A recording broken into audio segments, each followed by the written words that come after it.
mag-take na punta karon og kuan guys kanang sa nga ni multivitamins o D3 Keto from Live Good. Take ta.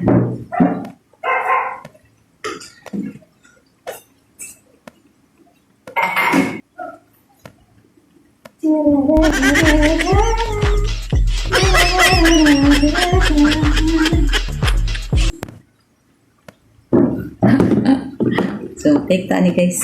Okay, para healthy ta. Ma-prevent atong mga natin mga gipangkuan ng mga sakit. So, prevention is better than cure. Muna mag-take tag supplements mga guys.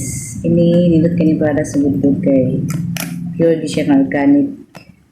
Wala siya chemicals added, highest quality, kung lowest prices na to siya So, manay benefits dali sa Live Good guys once mag-member ka.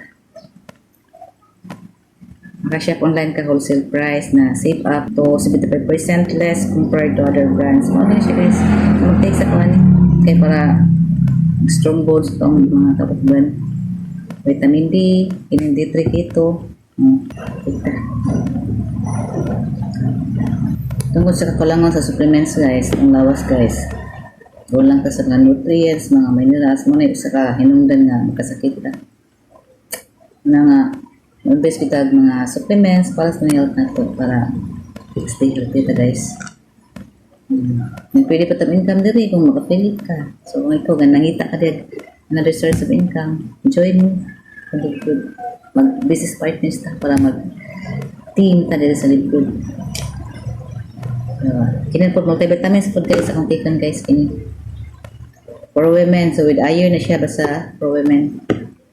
Dagan kini siya guys, dagan kini siya mga fruits ano niya. 24 kabuok nga mga fruits. Nadibeta ka dahil mga solid fruits, no? So mag-take ta ni guys. Mana. So ano to guys? May po mag-payout na tani sa Facebook kay para akong income sa Facebook, pwede na ko siya ipalit og products sa Live Good. So mao po na isa guys na akong goal or kumusta ko pagida na at least pakatabang ko diri sa panimalay, no? Dayon aside ana good kung kanang kita bitaw mga full-time mom nga walay trabaho no, nara sa balay no, walay income no. So ining opportunity ni Facebook, chance na kaya nato ni nga i-grab kay wala man siya kapital.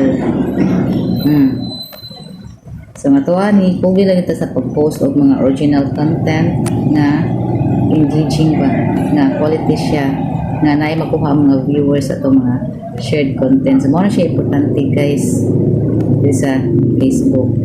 Atong ipang share naay makuha pagturunan ba ang mga viewers ba nato. Careful lang kita sa itong mga pang-post po. So, dito po tayo mamuha mga videos o mga content creator kay kana siya, violation na siya. Kasi po na guys na ma-demonetize ba.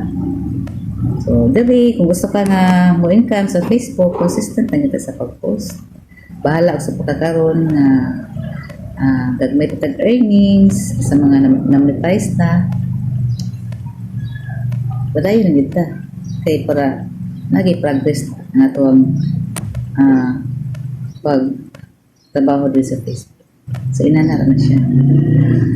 Then, engage po ta sa itong mga kapwa content creator para ilhan nila. Then, more followers na atong ma-encounter. Then, syempre, kung more followers, mas labaw nindot na dagang followers.